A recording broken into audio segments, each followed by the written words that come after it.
man, those speeches at the Republican convention, boy, do I look forward to doing them and ripping them apart.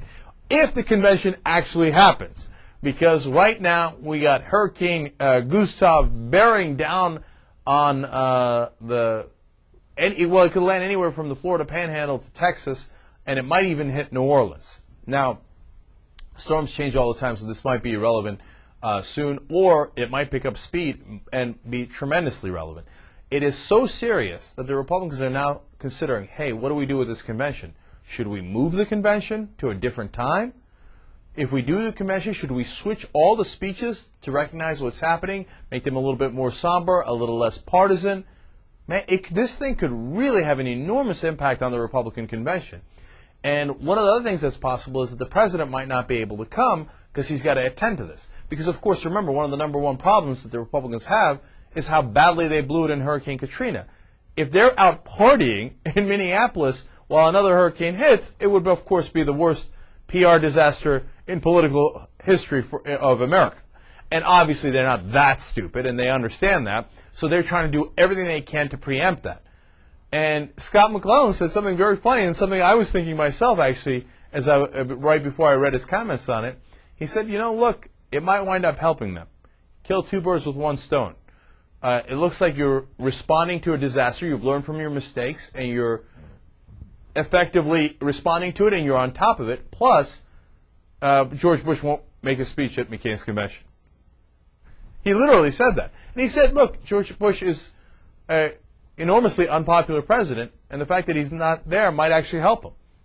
That's kind of a low thing to say if you're the guy who used to work for the president, but he's right. In fact, if you got to hope that if you're a Republican, hope that it's bad enough that Dick Cheney has to go and help too, so he doesn't speak at the convention. So now, and the first part of that is also very true.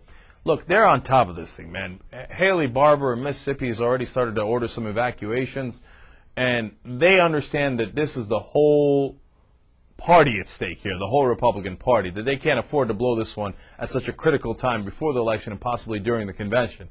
So they are on super watch. Why? Is it because they've learned from their mistakes and really care about the people in New Orleans or those areas? Come on. They're Republicans.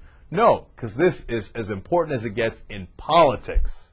It's because they want to be able to say, see, look at how well we responded. We got this thing covered. We care about you Americans right before the election. After the election, I don't know if we'll care as much, but right now, look at how much we care.